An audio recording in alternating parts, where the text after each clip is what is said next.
Latest updates ఎప్పటికప్పుడు పొందడానికి big TV WhatsApp channel follow అవ్వండి. లింక్ డిస్క్రిప్షన్ లో ఉంది.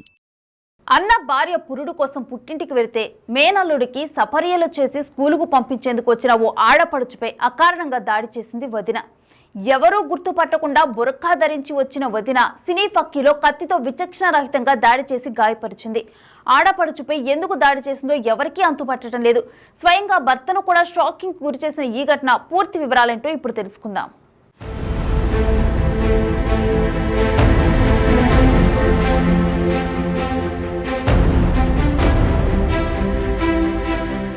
ఇంట్లో ఒంటరిగా ఉన్న ఆడపడుచుపై పుట్టింటి నుంచి వచ్చిన వదిన బుధవారం మధ్యాహ్నం కత్తితో దాడి చేసిన ఘటన నిర్మల్ జిల్లాలో సంచలనం సృష్టించింది. ముధుల్ మండల కేంద్రంలోని సాయి మాధవ్ నగర్ కాలనీలో బ్యాంకు ఉద్యోగి హనుమంతరావు భార్య అశ్విని కుమారుడితో అద్దెకుంటున్నారు. ఇటీవల అశ్వినికి కూతురు జన్మించింది. దీంతో ఆమె భైన్సాలోని పుట్టింటిలో ఉంటుంది. తనకు తన కుమారుడికి వంట చేయటానికి హనుమంతరావు తన చెల్లెలు తనూజను ముధోల్కు తీసుకొచ్చారు. బుధవారం హనుమంతరావు కుమారుడితో కలిసి బంధువుల ఇంట్లో శుభకార్యానికి వెళ్లారు. ఈ విషయం తెలుసుకున్న ఆయన భార్య అశ్విని భైన్సాలో తన పుట్టింట్లో ఎవరూ లేని సమయంలో 3 నెలల పాపను ఇంట్లో ఉంచి ఇంటికి తాళం వేసి ముధోల్కొచ్చింది. బురఖా ధరించి మధ్యాహ్నం 2 గంటల వేళ తమ అద్దె ఇంటికి వచ్చి పార్సెల్ పేరిట తలుపు తట్టింది. ఇంట్లో ఉన్న ఆడపడుచు తలుపు తీయటంతో వెంటనే లోనికి చొరబడి గడియ పెట్టి కత్తితో దాడి చేసింది.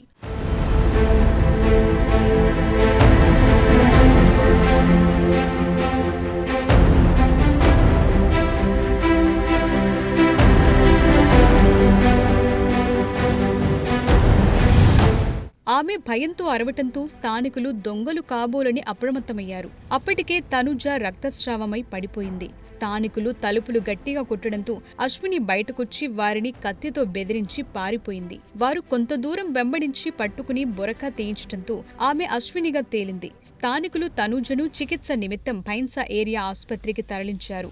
ఆమె ముఖం, ఒంటిపై కత్తి గాయాలయ్యాయి. విషయం తెలుసుకున్న సిఐ మల్లేష్ అక్కడికి చేరుకుని అశ్వినిని ఠాణాకు తరలించారు. దాడికి కారణాలపై విచారిస్తే ఆమె పొంతనలేని సమాధానాలు చెప్తోంది.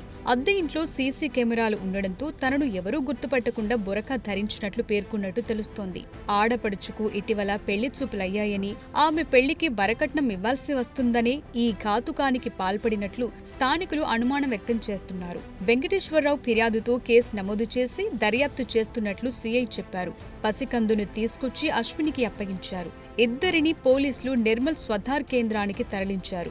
తన భార్య తన చెల్లిపై ఎందుకు దాడి చేసిందో అర్థం కావటం లేదంటున్నాడు భర్త హనుమంతరావు. ఏదేవైనా ఆడపడుచుపై అన్న భార్య దాడి చేసిన ఘటన స్థానికంగా తీవ్ర చర్చనీయాంశమైంది. ఏం తెలియదు నాకు. నేను నిజామాబాద్ నుంచి ఆర్మూర్ పోచంపల్లి పోయినా నాకు ఫోన్ వచ్చింది. ఏం జరిగింది నాకేం తెలియదు. నేను కూడా మీలాగే స్పెక్టేటర్ నంది. మా చెల్లి, మా వైఫ్. గొడవలు ఏం లేవు. అంతర్గతంగా ఏం లేవు. అంతర్గతంగా ఏం గొడవ.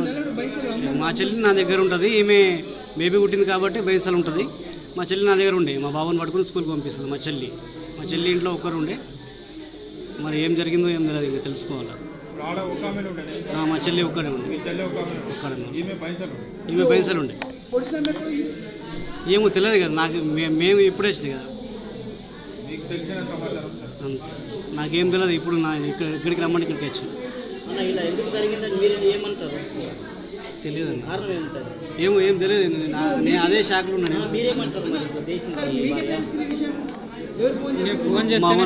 ఓనర్ ఫోన్ చేసి చెప్పారు. సార్ హాస్పిటల్ తీసుకెళ్తున్నాం, ఇట్లా జరిగిందంటే అది తీసుకెళ్ళండి సార్, నేను వస్తున్నా అని వచ్చేసిన. అంతే.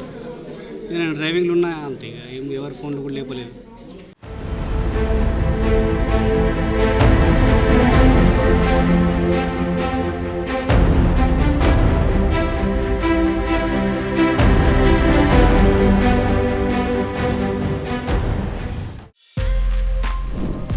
For more videos like this, subscribe Big TV channel.